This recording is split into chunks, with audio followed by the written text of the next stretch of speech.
we're the Brown Girl Society, and you're watching the Session Talk Show on Vision 365.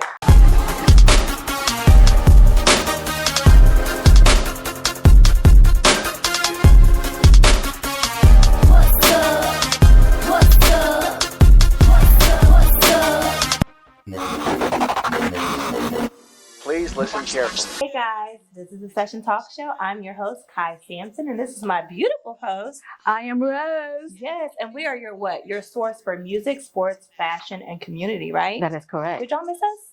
We missed y'all. Did y'all have a break? Yesterday was a holiday, right? Yeah, and it was Columbus Day. Yes. I work. You I work? work. Okay, I I work too. And I think these beautiful ladies work too. We have some wonderful ladies here with us today from Brown Girl Society, right? Yay! Okay, so sometimes I'm a little hooked on phone, so y'all gotta help me out. The audience already knows. Monique. Yes. Marquita. Marquita. And Ellen, of course. I remember Ellen because I feel like you need your own talk show or something, Ellen. It's sort of like you. You sit right here, girl. Okay, cool. So we'll just jump right into it. Give us a little bit about your backstory, and we'll start with Ellen, and then we'll just go down the line, whoever wants to add to that, okay? Okay, so background on Brown Girl Society, Brown Girl Society. And then I guess individual, how you guys connected, Yes. whatever you want to share. Yes, so Brown Girl Society, we are a platform, a community for Black and Brown women in business, entrepreneurs, a safe space for them. We have 3 pillars: advocacy, education, and networking. So that's who Brown Girl Society is. What is the education piece on it? And we'll get a little bit more into that. We have Brown Girl Scholars, Okay. tapping into those college-age women Oh, cool. who are entrepreneurs, who are doing the thing, whether it's hair, lashes, Mhm. in the STEM community. Yeah. So we will also, kind of develop that aspect of, with education.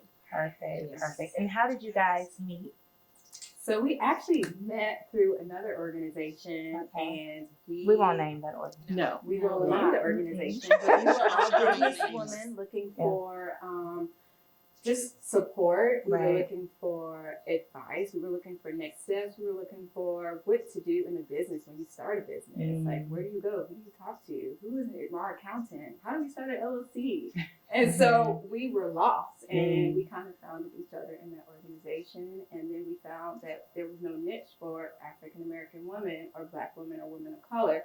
And so that's how we originated with the Brown Girls, which started as the Brown Girl Squad. Oh. It was different.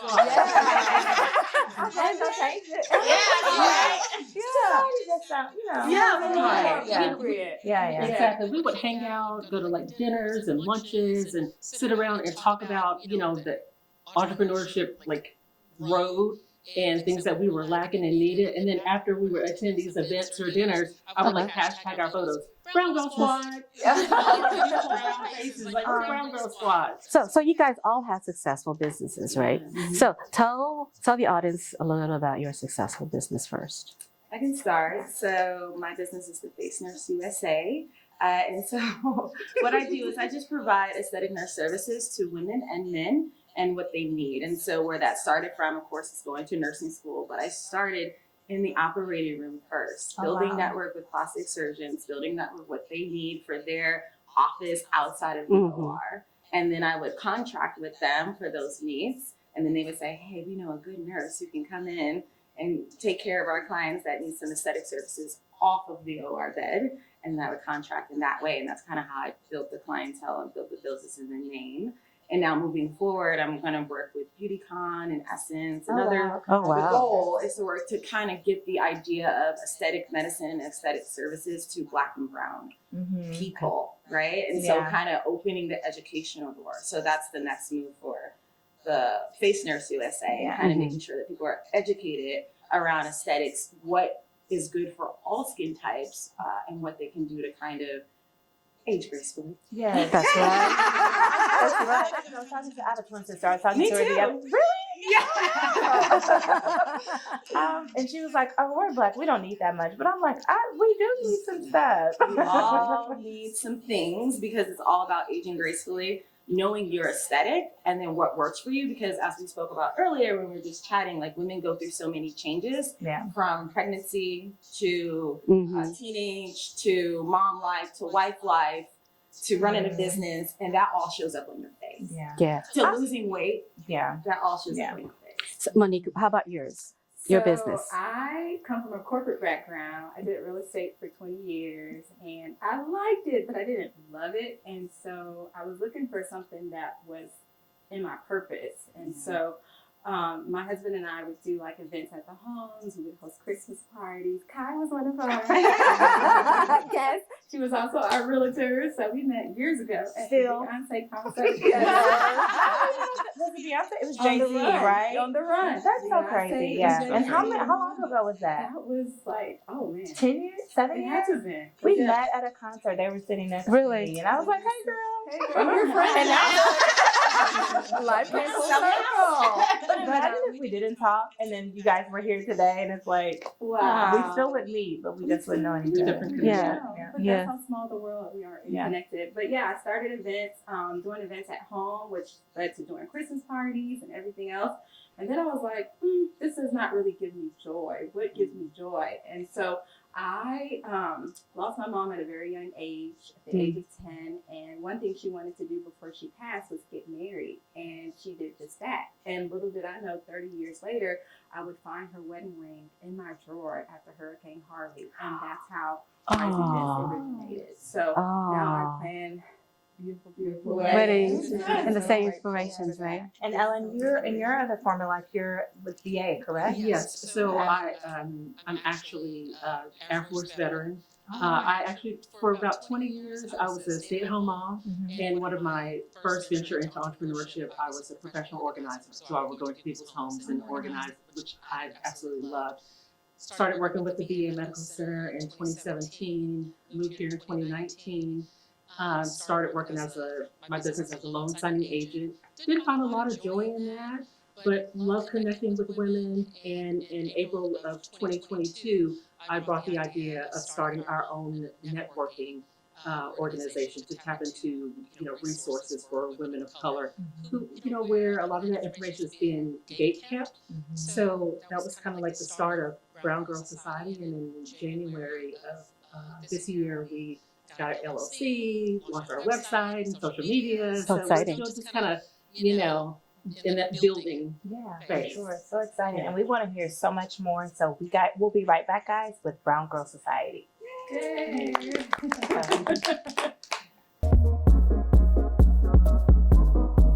It's your girl Alexis Fly Jones from Ready to Love Season 4, and you're watching the Session Talk Show on Cam Vision 365.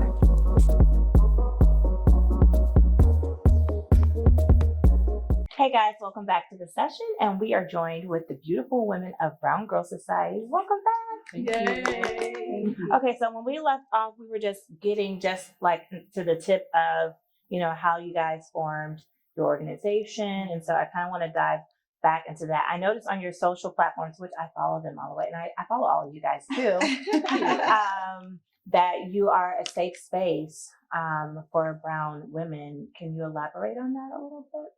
Sure. Yeah. So what that may look like, sound like, feel like, we provide for 2024, we're going to open up a big retreat for Black and brown women who are entrepreneurs to come and kind of release some of that emotional burden that happens when you're running your own business, right? The isolation, the times when you don't have anyone to talk to, the times when you are not selling at the rate you thought you would. And then we have a resident doctor, Dr. Vanessa, who's all about, she's an MD, she's also all about holistic care, and she'll provide sessions to kind of release some of those emotional burdens and provide the women with tools on how to move their business forward, while basically empowering their mind, their body, and their spirit.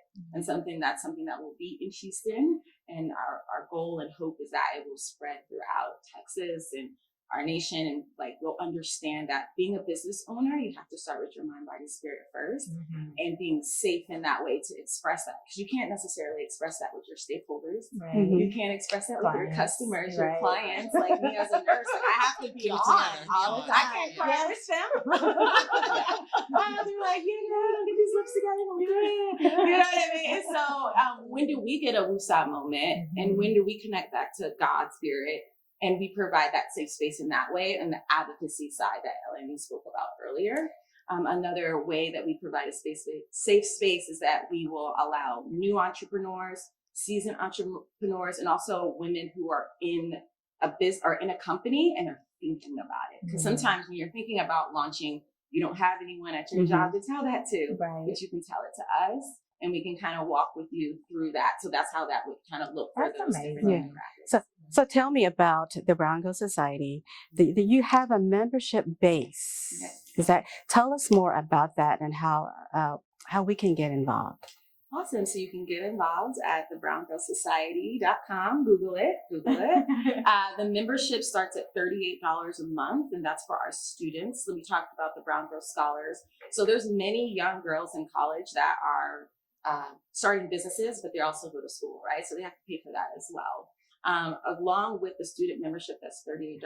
As you're active with the Brown Girl Society as a student, we have a gala in November. That's our goal. And then we're going to basically give grant money to those students who have been working with the Brown Girl Society over time. So the membership is $38 that, as you're working with us, you're in the society, you're networking, you're working with each other, you have an opportunity to earn grant funds. And is that monthly, yearly, quarterly? Monthly, 38 monthly for students. Okay. And then for in between non-students, it's 58. And then when we have corporate sponsors, they can also sponsor Brown and Black women in their company if they want to be entrepreneurs, because we want companies that want their employees to have businesses. Right. I know that might sound advantageous for them, but they also can invest in their Black and Brown women who, hey, you might not want them to start a business, but maybe they can move to the C-suite or executive suite, and we provide resources like that. And that's $88 a month.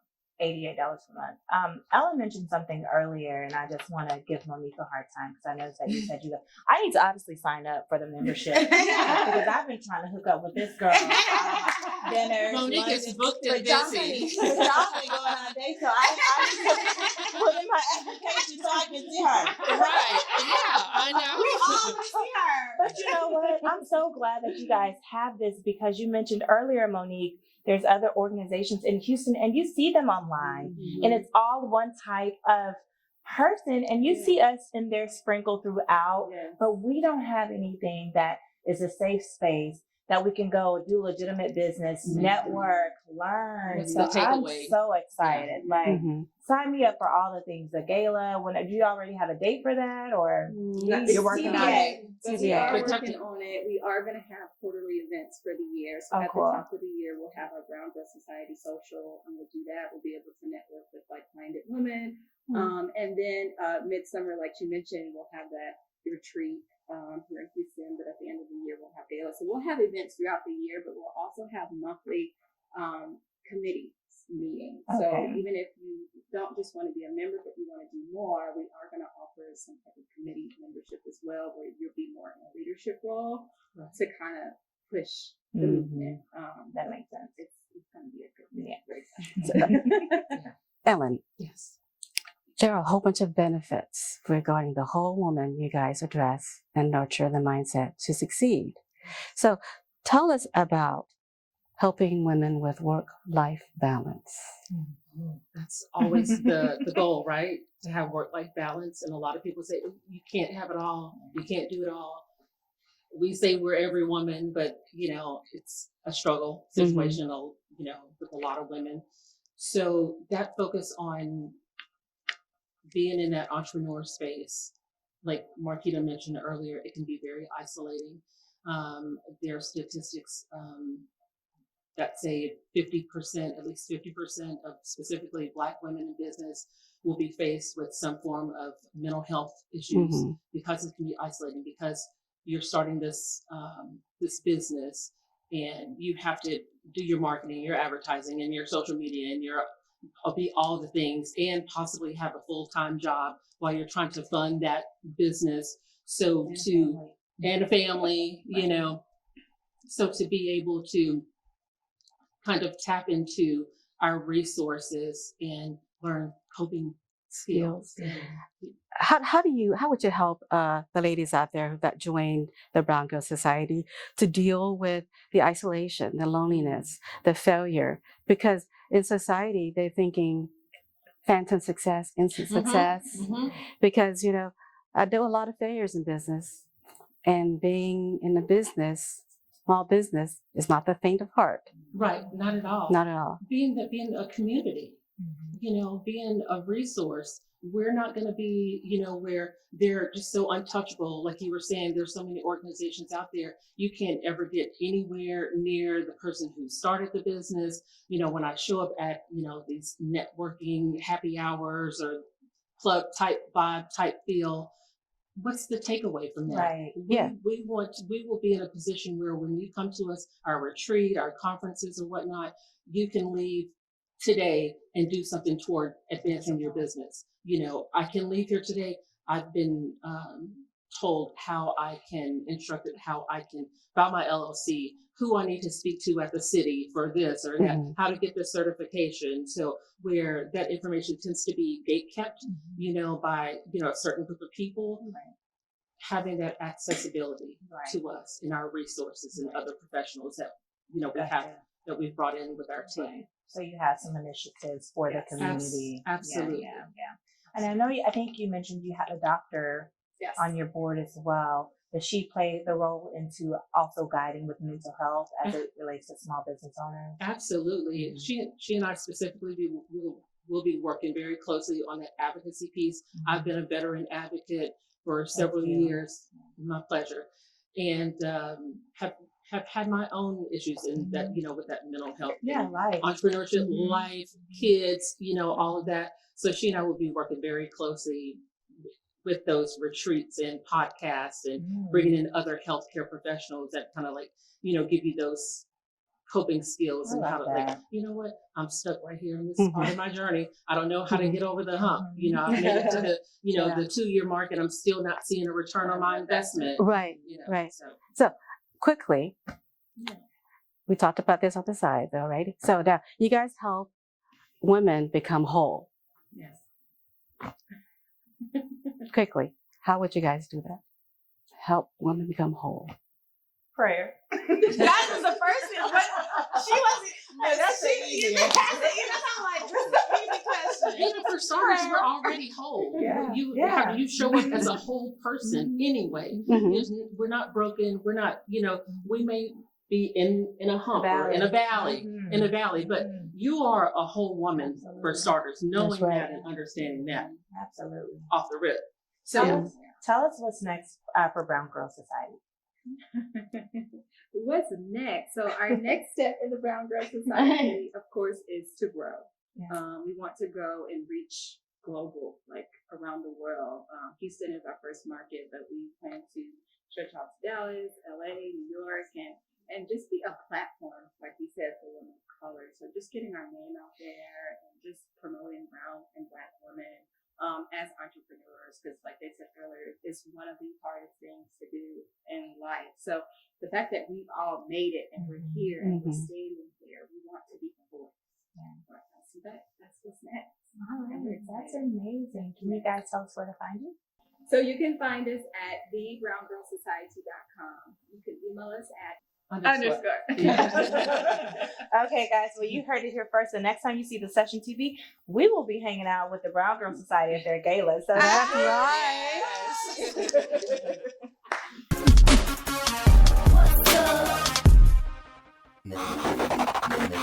right.